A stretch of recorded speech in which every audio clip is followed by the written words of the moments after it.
Scott, welcome to the Leaders Lab.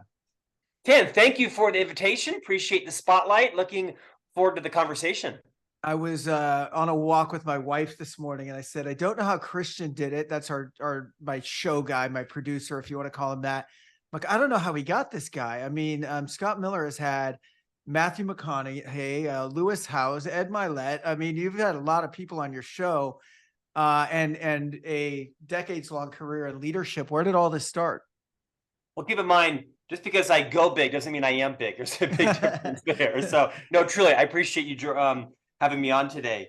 Of course. All this started back when I was working for the Walt Disney Company in Orlando, Florida. I spent 4 years with the Walt Disney Company, at which time they invited me to leave, which is kind of how it happens there. And so then here I am, a single Catholic boy living in Orlando, and Stephen Covey recruits me to come out and join his firm. Of course, Stephen Covey of the incomparable influence from the 7 Habits of Highly Effective People. Move out to Provo, Utah, right? Not a more different city in America than Orlando, Florida, and then spent 27 years with Dr. Covey from the front line up to the C-suite, where I served for a decade as his company's chief marketing officer, then now a global public company, and was the EVP of thought leadership, host 2 podcasts for the company. One podcast is now the world's largest weekly leadership podcast, On Leadership with Scott Miller. Started writing books, kind of moved from the producer, director behind the curtain to more like author, speaker in front of the curtain, so to speak. The success of that is out, but the jury's out, but I'm working hard on it. Just am ready to launch my 6th book. I have 2 more coming out after that. This book is about mentorship. I'm passionate about the role mentorship plays in everybody's lives as both a mentor and as a mentee, which I am both all the time. And so now I'm focusing all my energy really into helping organizations and individuals really become the best mentor possible, because it's just an enormous gift we give back and was given to us. It's a commonality, Ken, of all the things that I've seen on the guests on my podcast, is they all have been the recipient of great mentorship. Live in Salt Lake City and enjoying it out here. How did that? You were 4 years into your career. I'm guessing you were 26 years old, something like that, when he found you. What did he see? Where did you guys meet? How did that happen? Yeah, interesting story. So a colleague of mine at Disney, who actually was one of the leaders of Disney University 30 years ago, she actually quit and joined what was then the Covey Leadership Center, Dr. Covey's kind of boutique, large, but consulting company out in Utah. She moved from Orlando to Utah and kind of started recruiting me because she had worked with me at Disney tangentially. And then Stephen Covey's company was involved with Disney and a bunch of things they were doing in their 7 Habits of Highly Effective People leadership program. And so one of the vice presidents of the Covey company saw me in action at Disney. I was a young kid, like 25, right? And I think he saw something in me that I didn't see in myself and maybe thought he could fix me. And he did-ish. And so anyway, a couple of people took a liking to me. And when Disney invited me to leave, I actually was getting ready to take a job as the chief of staff to a governor up in Wisconsin at the time. I'd had a history of political strategy and political operation and such. Anyway, phenomenal move out to Utah, lived around the world with the company. And now I've been able to author, 6 books and host radio programs on leadership. I know nothing about AI, machine learning, Six Sigma, lean manufacturing, but I got a few reps when it comes to leadership, mentoring, career coaching, culture. That's really cool, because that's right up our alley. And so, what do you think the difference is between mentoring and coaching? How would you define those 2 things?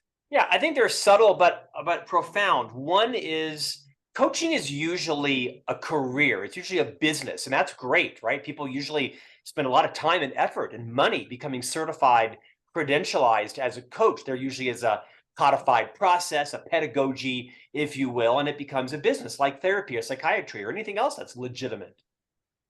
Mentorship, I think, is almost always pro bono. It's usually a gift from the heart. That isn't to diminish coaching at all. I'm in business. I like to earn money. Mentorship is usually a lot of the same principles as coaching, but it's usually done philanthropically. It's often someone has not been trained, which is why I wrote the book, right? Is I think one of the big misnomers is that great leaders make great mentors. It's not always true. Not all great leaders make great mentors. You have to be thoughtful about your energy and your approach and your direction and how you prescribe the kinds of questions, the way you ask the questions. For a lot of people, you have to show an unnatural level of patience to match the mentor or mentee's, maturity, sophistication. So a lot of similarities and some differences. You touched on some of the things that make a great mentor. What drove you? I mean, I know you said part of it was just the inspiration you got from people investing in you throughout your career, but it seems like this has definitely been a path that you've been marching for a while. Maybe even before I'm sure even before you started writing books on the subject. But when did this become kind of the North Star for you in your career? If it is, I mean, I guess that's how I look at it. I sort of, if I was going to brand you, I'd brand you as kind of the leadership and mentor guy, Yeah, right? I appreciate that. Thanks. It's working. So, no, Ken, I think it was always there. I didn't know it.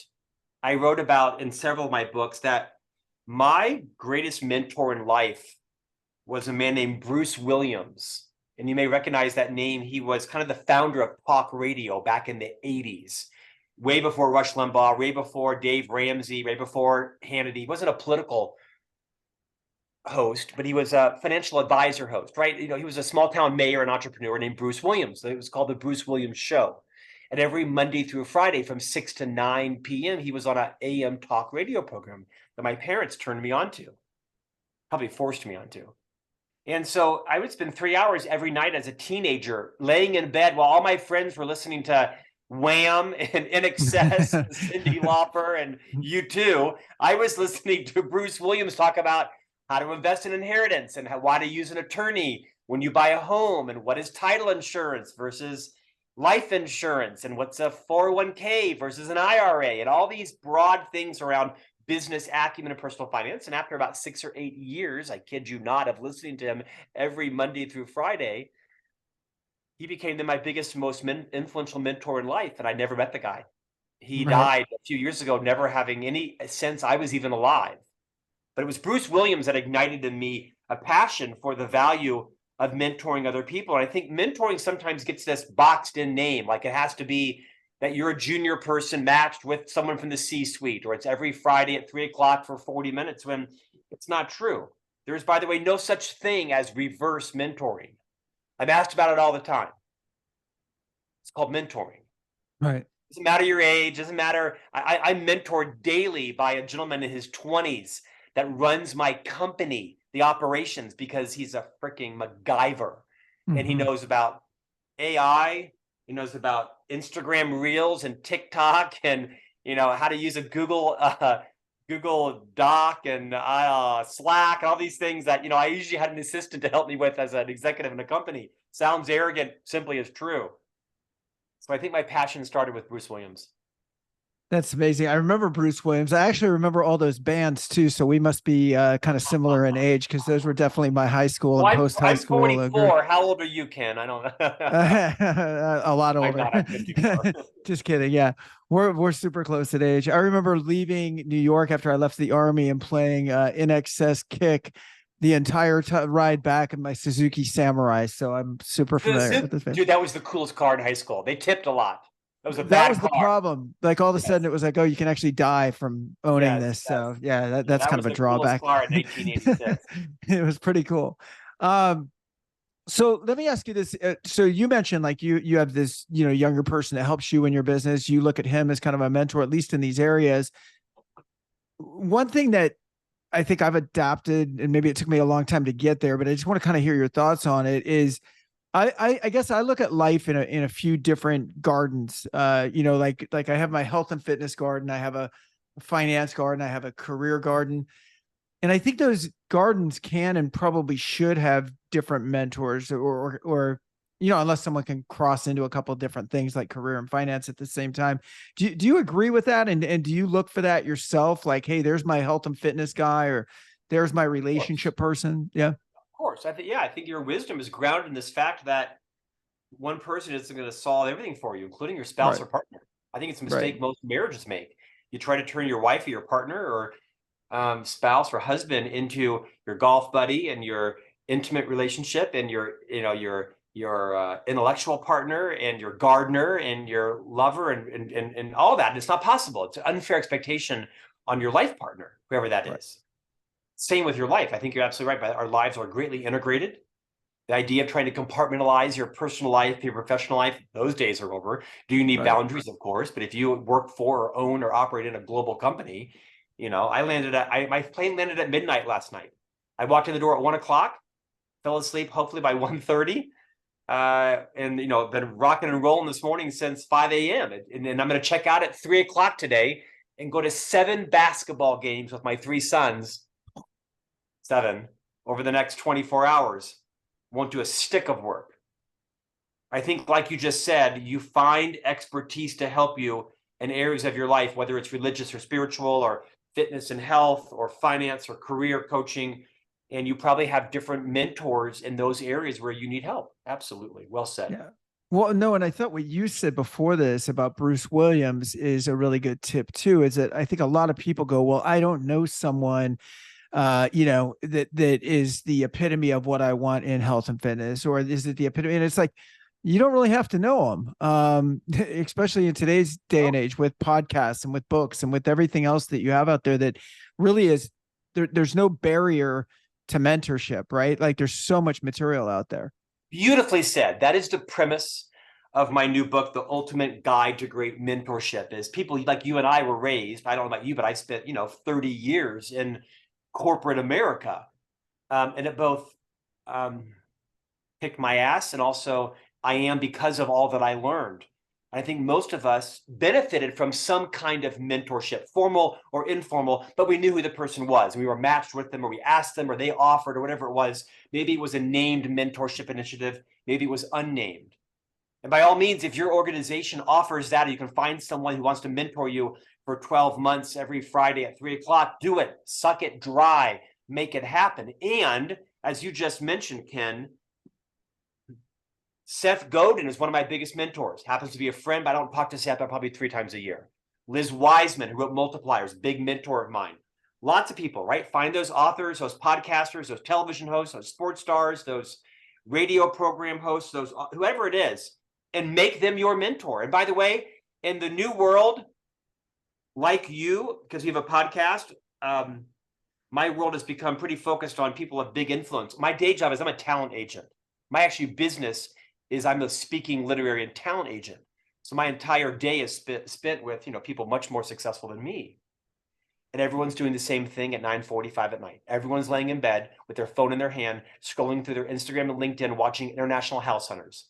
Everyone's doing the same thing. And the biggest celebrities, all the 4-star generals, all the former congresswomen, everyone's in bed at 9:45 at night, watching some Netflix show or whatever it is, scrolling through their email, their Instagram, their LinkedIn, their Twitter feed, their TikTok feed, their YouTube, and you can reach out to anyone now. Make anyone and everyone you want your mentor.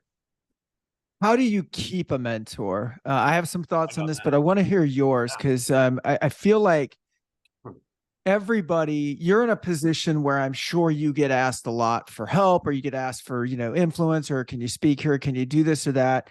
And I know you're a giving guy, you're here today, but what kind of keeps your attention? What do you think keeps most mentors' attention with the mentee? Yeah, superb question. This book launches July 11th, The Ultimate Guide to Great Mentorship. There's 13 roles that I've identified that all mentors play. And the whole book is very practical. Say this, do this, don't do that, think this way. The book is written for mentors, not for mentees. HarperCollins has asked me to write a book about mentees. We shall see. Haven't committed yet. But to your question, the best way to get a mentor is the following 3 or 4 things. 1, try to be as clear on what it is you're trying to accomplish as possible. What is it you're trying to get done? Are you trying to be an orthopedic surgeon? Are you trying to get promoted in your company to a director title? Are you trying to launch your side hustle into a actual, solopreneurship? Try to be as clear as possible. Second, set boundaries with your mentor. Hey, Ken, can I ask you a favor? I'm really trying to launch a podcast. I have an idea for it. Would you be willing to give me 4 45-minute sessions over the next 6 weeks. You can pick the time and day. You can pick the platform. It can be Zoom, Teams, or it can be at Starbucks, whatever, or just a phone call. Can we have 4, 45, or can I have 8 sessions, whatever it is? Define the boundaries. I won't ever ask you to fund my business. I won't ask you to refer me to Joe Rogan. I won't ask you for any of your celebrity network connections. I just want your mentorship on all the things you did wrong and all the things you did right as I try to launch my podcast. That's the second thing. So the first is try to be as clear as possible on what it is you're trying to accomplish. Second is set boundaries that you won't cross so that your mentor knows, oh, okay, he seems pretty organized and she seems pretty respectful of what my time commitments are. Most mentors, not all, most mentors are, by the very nature of that, probably more seasoned, more cultured, more refined, busier, because they probably have, a lot of longevity behind them. Be respectful of their time. And then thirdly, make and keep commitments. Whatever that is. If you say it's at 3 o'clock, show up at 2:53. Live, ready to go, hair combed, notes ready. Whatever you promised last week, make sure you have a delivery on it. Make and keep commitments. Because once your mentor finds that she's not wasting her time investing in you, any boundaries that she set up, she might be subconsciously or even consciously thinking, you know what? I like this guy, Ken. He doesn't ask me any favors. He doesn't ask me to do things I'm not comfortable with. He doesn't put me in any awkward positions. He's serious. He does the work. He shows up. He asks smart questions. He's done his research. Maybe I will introduce him to my iHeartRadio guy that is looking for new podcasters, whatever it is. These are not genius ideas. These are just the commonalities of how people behave themselves into becoming trusted by others. And that's what it comes down to. You can't declare yourself trustworthy. You have to behave yourself into a reputation where your mentor finds you trustworthy because of your track record, because you don't gossip, because you don't lie, because you don't inflate or conflate facts with your emotions. Both are important, but these are all things that I write about in the book. Those are some things you could do to help identify and keep and earn the trust of a mentor. I love that. And I'm glad we're on this subject because I was thinking myself about just as a mentor sometime, and we're both on both sides of this at all times, I guess, of our career, but on the mentor side of this, there's probably nothing more fulfilling as a leader than having someone that comes to you like that you're able to pour into, that they then leverage whatever they got from you to then become a great success. And I think at the end of our careers, we're not going to look back and go, oh, well, when I was chief marketing officer at Franklin Covey, I remember when our ROI went up, 13 basis points or, like that, that's not the thing. That's not the sugar that's going to make us feel good at the end of our careers, but certainly the lives of those that we impact will. But I'm thinking of this kid, and Tiago, if you're listening, this is a couple of years ago, but I was in a mastermind and there was this really young guy in there that I didn't realize it at the beginning, but he kind of spent all the money he had. He was from Portugal and he spent all the money he had to be in this mastermind. And I didn't know that, but he showed up strong, right? He was everywhere, like you're saying, on time, doing what he said he's going to do. And he reached out for me for help after he had established some level of credibility, right? Again, already giving me this impression that he's a guy that says that he's going to do what he's going to do. So I'm like, yeah. And then it's always been my take because, again, there are a lot of time wasters out there. There's people who will ask mentors for their time and then not show up or not do it or whatever. So I usually will overload someone with what they wanted. I'll say, sure, I'm good for one call, and I'll give them kind of a very lofty task goal for when we're going to meet again, just to see what they do with it. And this kid, every time I gave him something, he just delivered. And every time someone delivers, I think if you're a person based in service, which I think we all are at our core, based in service and contribution, there's that law of reciprocity that says, well, he did this, I got to meet him now, right? Like I got to show up now. I mean, I gave this 20-year-old kid a week's worth of work and he did it in 3 days. I kind of, in the back of my mind, I kind of owe him. Like, at least I owe him my attention. I owe him I owe him my time. And so I'd show back, and then you're in this beautiful, I think, relationship of I'm going to outserve you, right? Like I'm going to give back to you more than you're going to give to me. And that certainly is a great place to be, you know? That was so beautifully said. You inspire trust when you make a commitment, you keep trust, you build trust, you earn trust when you keep a commitment. And you've obviously done your fair share of mentoring and being mentored, because you're right there in the zone of what makes a great relationship. I think too many mentees come into these relationships not really appreciating the gravitas of what it takes for a mentor to pour their heart into you and their time into you. And I think it's important that mentees, we really respect the role that the mentor plays. And the same is said for the mentor, right? Is to recognize that, your leadership style might be overpowering. I mean, I'm a pretty forceful guy, right? No one's called me a wallflower. I'm not a pansy. I'm probably more scary than I realized, just maybe a more junior person. I don't like that thought. So I have to really show some unnatural self-awareness when I'm mentoring someone that perhaps is perceivably more junior than me, which most of them are, not all of them are, to really make sure that I don't force them into becoming someone they're not, right? Force them to match my vocabulary or my energy or my business experience, and slow down, be a little softer, be a little more patient. One of my talents is asking Pierce questions. Like I could crush name that tune in a business setting, because I can get to the root cause of anything in probably 3 questions, anything in 3 questions.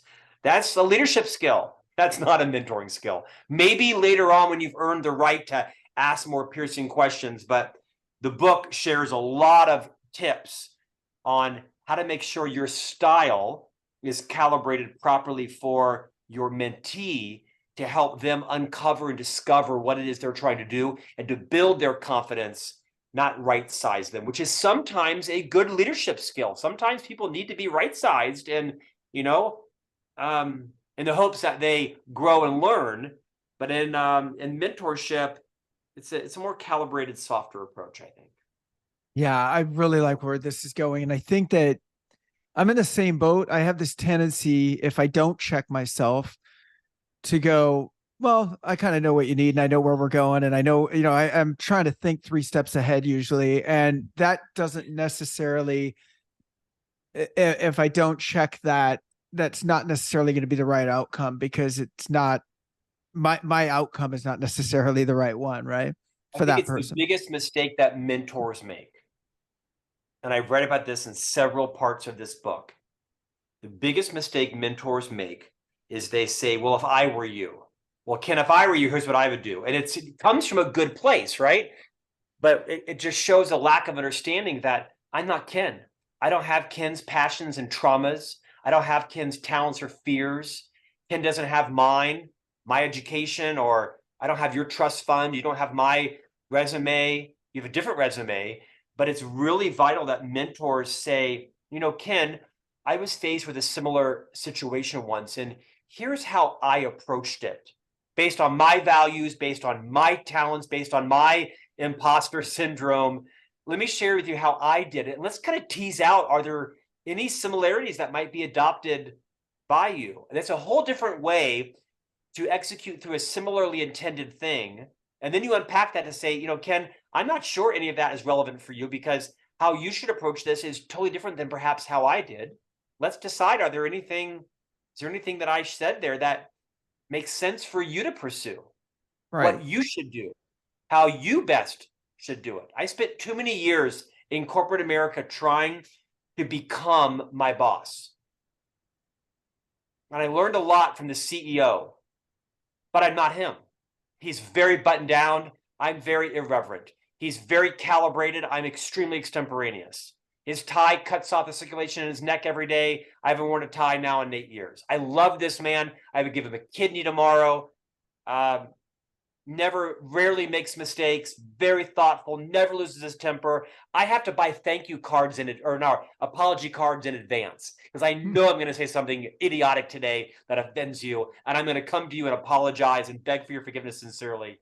Anyway, you got to make sure you don't transfer your dreams because it's another issue mentors play or fail in, is that they try to live vicariously through their mentee, right? They try to live, Right. well, you're doing this, here's how I would do it, even though I didn't do it and I wanted to. But you got to be thoughtful to help your mentee accomplish what they want to, the way that is best for them, drawing on all of your successes and all of your failures. Just don't transfer your insecurities to them, like as parents we do to our children.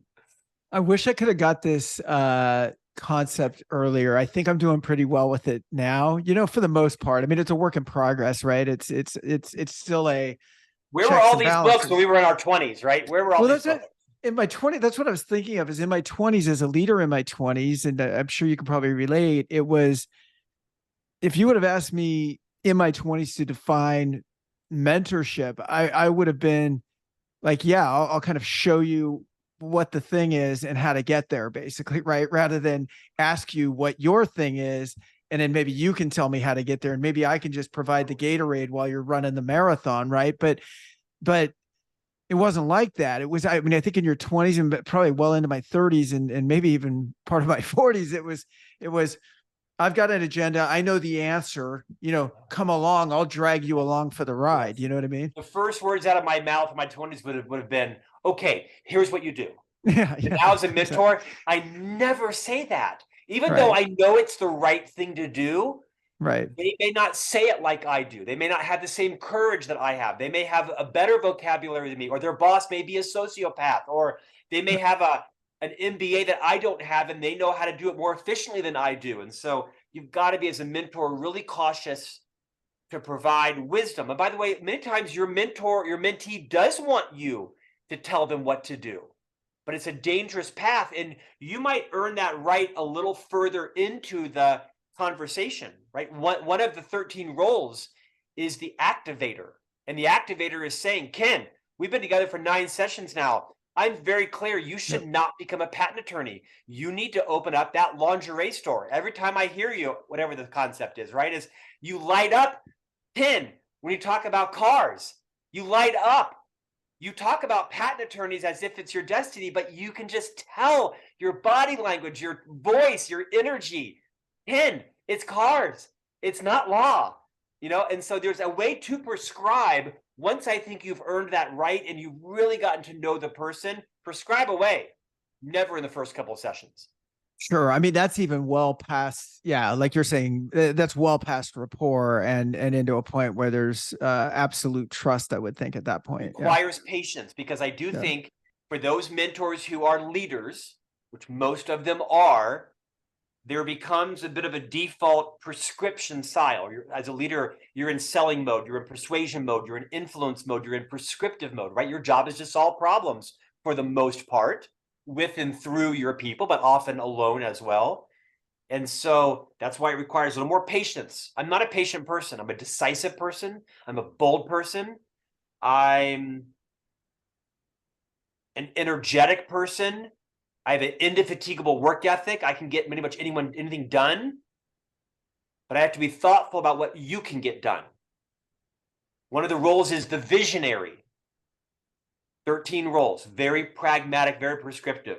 One of the roles is the visionary, which at first blush you might think, oh, so my job is to think big and think bold. Yes, but one of my biggest Achilles heel as a visionary, which I am, is I'll think of something big for me and then to foist it onto you. Yesterday, I spoke in front of 6,000 people, literally. That doesn't mean you can. But if I'm not careful, I'll say, Ken, of course you can do it. Come to my house. We'll practice for 2 hours. It'll be fine. Black Diamond Ski Resort, no problem. I'll get you up there in 30 minutes. Now, you're going to come down on a stretcher. Right. So I have to be really thoughtful around how big and bold is the vision that I paint for my mentee. Is that really the vision of how I would do it based on my skills and my growth and all lessons that I've learned, typically? And I can set people up for failure. And I have set people up for failure by having this sort of contagious possibility of what they can do. No, it's what I could do. It's not what you could do. You could do something equally as good, but probably even better and different. And sometimes these natural talents you think you have as a mentor can crush your mentee. Be Yeah, because thoughtful there's about the impact. Yeah, because I think the gift or the yeah, I guess the gift of influence, or the gift of that persuasion that can be dangerous, right? I mean, I think back in the day, everyone thought of leaders of companies as the people in the front of the room, the people that could stand on stage, like you're saying you did yesterday. And I still think that's a great gift. I think that again, without the self-check mechanism, like exactly what we're talking about, is it can become in a big organization, sometimes people are afraid to challenge that kind of leadership because that kind of leadership comes with a force, right, of energy. And so as a mentor, if you have it, especially when it's a one-on-one thing where it's like, I've been told sometimes in meeting rooms where it's like, I'm so approachable. What do you mean I'm not approachable? I'm really approachable. And it's like, I don't get to decide whether I'm approachable or not, right? Like everybody else gets to decide that through their actions. And so, um, and so there's a benefit, I think, to the again outward kind of stage presence, and there's that thing that we've got to all leaders. I think if you have that, need to be self-aware that we're not unintentionally bullying people into our thought process, our goals, Yes. our Yes. desires. Yeah. It is the first role of the 13. It's called the revealer. Yeah. And it's really likened to sort of a paleontologist or a archaeologist. Kind of you enter the metaphorical dig site carefully. You don't helicopter in, you don't jackhammer your way in. You enter gently, getting to know your mentee and his or her goals, if they even have them. Some may not have them, right? Some may come to the conversation and may not have them articulated. But you also need to know what it's like to be on the receiving end of feedback from you. What's it like to be led by you? What's it like to go play golf with you? What's it like to be married to you? What's it like to be in a Zoom call with you? You've got to build your self-awareness because like you, I think I'm super approachable. People are terrified by me, I hear. Right. Right. Because I exude a unnatural level of confidence. I'm also 54 and I've worked for 40 years, so I've learned a few things. And life is short, right? I have a lot of friends that are keeling over with heart issues every month of the year now. So I got stuff to get done before my time is over. And so I've got to recognize that how I think I am perceived is never how I am perceived. Never. I think I'm a fairly self-aware guy. Oh my gosh. I get so much feedback of what it's like to be led by me or married to me. I think, really? Really? What are you talking about? They say, see, Like you're doing it again. you're doing it again right now. I'm like, I am. I don't mean to. I think there's a level of intensity that people have, that high achievers sometimes have, that in and of itself is intimidating. So even if the speech of the person isn't, the pace sometimes can be, right? Like this guy's going to see through me. He's been there and done this before.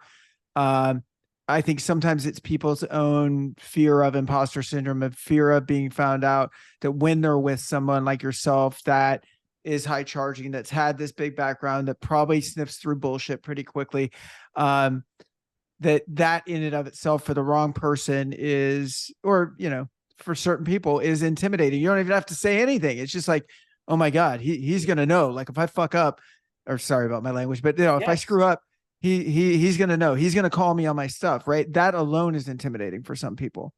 Which is why it's so important as a mentor to show vulnerability. If I was mentoring Ken and Ken wanted to make it into the C-suite of his company, and I'd been in the C-suite, which I had, not knowing Ken and I are peers on many levels, right? The odds I'm going to mentor Ken are probably more like he's going to mentor me. Right. But I would say to Ken, let me tell you about all of the conversations the CEO had with me before he named me to the executive team. Let me tell you about the coaching he asked me to go get with an outside coach before he and the board named me to the executive team. Let's talk about the expandable file, otherwise known as my human resource file, of things people were irritated, nothing illegal and ethical, but just rude and curt and all those things. I share my foibles. I'm Catholic, so it's easy for me to confess. I don't bring all my sins, but I talk about how I have a stutter. I have a lifelong speech impediment. Whenever someone says to me, Scott, you're an amazing communicator, I'll walk off and say, that is so gracious for you. Do you know that I have a lifelong speech impediment? I'm a stutterer. I have 2 speech coaches. I've had braces 4 times, Invisalign 3 times, headgear, therapy. I'm a stutterer. Thank you for saying that, because it's true. And now Ken thinks, if he can do it, I can do it.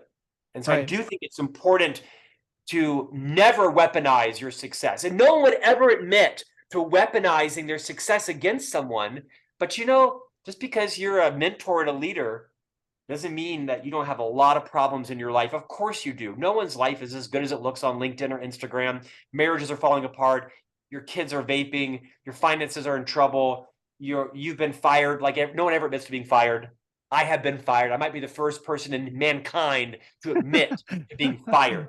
Flat out fired, walked to the door. Worst day of my life. And the next day was the best day of my life, because quite frankly, it was the wrong job for me, the wrong company for me, the wrong leader for me. I was behaving in ways to survive that was questioning my integrity and my character and my competence. And I'm super grateful for those years and that job and those leaders. And the next day was the best day of my life to realize I'm released. Wasn't quite sure how to make my car payment that month, but it went on to an amazing career to go find my passion and my joy. And all my success, to the extent I've had some, is a result of people taking me aside and saying, Scott, stop doing that. Do more of this. Scott, you can never say that again. Scott, how you come across, I know isn't how you intend, but you're coming across really patronizing and really insulting. You've got to change the delivery of that. And if it weren't for mentors, I would have kept probably getting fired. When we talk about the importance of direct feedback, because when I think about the best mentors I've ever had, it's been the ones who would tell me the things that no one else would tell me. And Yes. as an example, I had military was a great place to get some direct feedback when I was younger, and I remember having a staff sergeant that was above me when I got to my permanent duty station. And I did really well on paper, right? So, if we were running drills, I was like ranked really high and like everything looked good, but I I screwed up like in different areas, and I screwed up behind the scenes. And I definitely, I was, I think 19, 20 years old when I got there. So I definitely wasn't really looking out for other people. You know what I mean? If Yeah. anything, I was like, Yeah. I'll kind of Right. step on you to get forward. And Yeah. while everyone else is praising me, that guy would just call me out in a way that I understood that he was looking out for me. He believed that there was something way greater than what was standing in front of him at that time. But he didn't pull any punches, and I didn't always love I'm those getting emotional conversations. listening to you right now. I'm literally I'm getting starting emotional. to tear up listening to you, because I can visualize. This is awkward for your Yeah. listeners, not for me, No, it's all but good. I'm visualizing this leader thinking this guy probably really cared about you and he was kicking your what, and it was probably a struggle for you, but he saw something in you and wanted to turn you into something even better. But it was exactly what it was, and I knew it then. But it's still in the moment. Sometimes it's like, he was holding me to a different standard because he Yeah. believed that I was at a different standard, or could be at a different standard. You know what I mean? And it's funny because we reconnected on Facebook maybe 5 Memorial Days ago. And so about 5 years ago, and because I saw that he was on there, and I sent him something, as he came from a whole family of like military people, and he ended up serving for 40 years or whatever, and so I did like a Memorial Day post to him. It was kind of cool. Um, but like that's one of them. I'm just thinking of him, and when I think of the best mentors of my life, they were always for me, and maybe this is just me, maybe this is the way I receive guidance, but it's never been the people that gave me the soft performance reviews. It's never the people that said like it's gonna be okay when I really, really fucked up. I mean, it's always been the people that went like, you're better than that. You're just better than that. You're off track. They didn't pull punches, And what are your thoughts on is that me being a glutton for punishment, or do you think that's a key to being a good mentor? This is not my first rodeo, but I'm Sure. riveted listening to you because you're showing and sharing some amazing truths right now. Oh, You're exactly cool. right. I'm riveted listening to you. First of all, you're a great podcast host. Second, Thank you, you're sir. obviously a great leader. And I think you have a lot of introspection there. I don't need to add anything to that. That was beautifully said. Thank you. What did I had something earlier I wanted to ask you. In it, we were talking earlier about we won't be defined at the end of our careers by, again, the net margin of your company in Yes. 22, Oh, but it'll always be about the people. So who are some people? Are there any stories of mentees that you've had that when someone says, tell me about a guy you mentored that, is just kicking butt right now, or that really, you love that relationship? Or are there any that you could share with us? are you like reading my mind? I don't understand. This is, uh, I was on a plane last night flying from South Bend, Indiana to Salt Lake City, where I live. Landed Wow. at That's not direct, I'm guessing. Not direct, brother. Just so happens that I got paired on the Atlanta to Salt Lake flight, 4.5 hours, with a colleague of mine, a more junior colleague. He might argue that I've mentored him some 20 years my junior, crushing it in life. I'm 54, he's probably 33. And he's moving up in an organization he's doing very well, has 6 or 7 employees, and he's a lot like me, hard charging, big energy, always right, huge confidence, borderlines on arrogance. It's a lot like me. And I shared this with him literally 12 hours ago on a flight. I said, the best advice I've ever received in my life from anyone is the following. When I was promoted from being an individual contributor to becoming a leader at Franklin Covey, I doubled my income overnight, doubled it from 100 to 200 in my early 30s. It was a massive pivot for me, not just financially, but in title. I moved from Salt Lake to Chicago where I knew no one. I went from being an individual producer to leading 17 salespeople and 15 consultants. I was 31 years old, way in over my head. But the president of the company saw something in me and I got the job. Huge pivot in my life. Well, the person who was my leader in the education division that was going to no longer be my leader. By the way, he's the guy that hired me into the company. He said to me, Scott, quote, no one is ever going to remember 15 years from now whether you made your second quarter EBITDA or not. No one's ever going to remember whether your top line revenue growth was 2% or 2.8% 12 years from now. No one's ever going to remember whether your SG&A or cost of goods was on or off. No one's going to remember. No one's going to care. What everyone's going to remember are all the 401ks that you helped to build, the college tuitions you helped to fund, the incomes you helped to double, the skills and the maturity that you built in people by having high courage conversations and giving them feedback on their blind spots and having tough interventions and coaching and mentoring. That's what everyone's going to remember. The lives you have the ability to change with the power of this position are incalculable. Now, don't misunderstand me, Scott. You don't get to stay in that position and wield that power and change those lives if you don't meet your second quarter EBITDA, if you don't Right. grow your top line revenue, if you don't watch your margin, your EBITDA, and your cost of goods and your SG&A. So you got to do that, but don't get absorbed with that because that's not your legacy. You've got to do all of that to retain the Yes. position, the title, the power, the influence, the budget to grow and change all these lives. And it was the best advice I ever got to kind of clutch and gas. Clutch and gas. It's a metaphor for those of you who ever had a stick car, right? For when my dad taught me how to drive the Jeep, it was like this lurching thing, like lurching forward and stopping. It was not brake and gas. It was that natural movement of clutch and gas back and forth, right? Deliver on the revenue, deliver on the EBITDA, easier said than done, so that you have the right to maintain this influence over people to change their lives. It is the best advice I ever got in my life. Yeah, I'm going to tell you a quick story on that, and so we used to do on-campus recruiting when I was in the corporate world, right? So we'd go on campus. We were at the Vanderbilt campus, and we're doing these round robin interviews with kids that expressed interest in our company, right? So just really quick, 10, 15 minutes. And you guys probably did the same thing for campus recruiting. And I was in a, fairly high ranking role at the time. I think it was a VP or a director or something. And so I had some influence in the group because I had the price of admission, like you're saying, like I had good numbers, right? So I had some influence and we're meeting all these kids and at the end of it was a 2 or 3 day trip on Vanderbilt. And at the end, it ends with a dinner and you invite all the kids back that you think you want to make offers to, right? So you can kind of do one last kind of meet and greet. Well, I get in the room and I get there early, and because recruiting and developing talent was just the biggest thing to me. It was the funnest part of the job, and it was the thing that had the most impact. So I show up to dinner early, like before even the kids got there, before the college students got there, getting the lay of the land. And I'm looking at where these name tags are set up.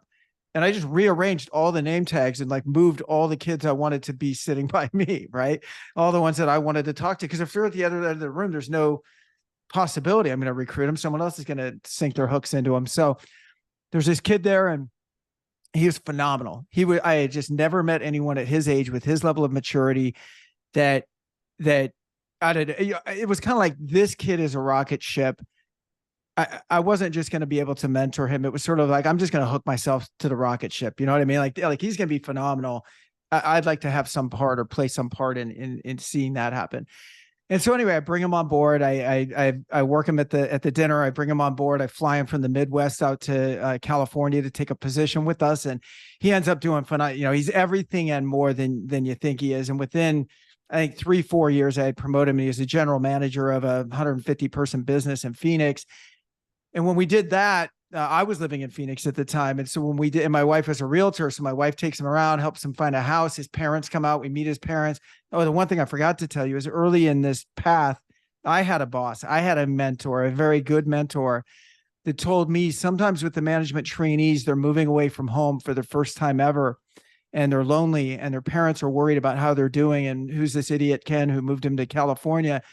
So you might want to touch base with his parents if it's okay with him. And I was like, that's a great idea. So I remember early in his career, I called his parents, and they're from India, and his mom picks up the phone and broken English. And I just said, hey, I just wanted to tell you, like, from the minute I met your kid, I mean, I've just never met anyone. And it was the truth. I mean, I just never met anyone at that age ever that showed more potential as a human, as a leader, as all of this. And she gets the father on, and they're on speakerphone, and, and she's crying.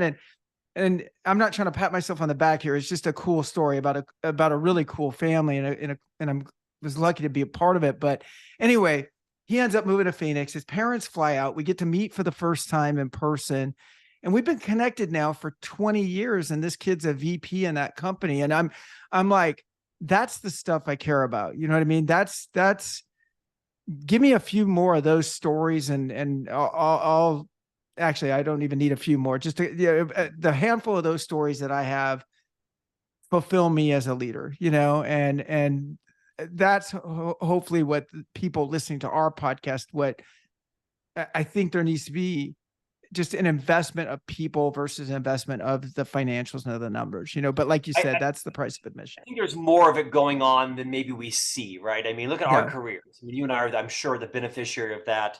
We just got to talk about them more.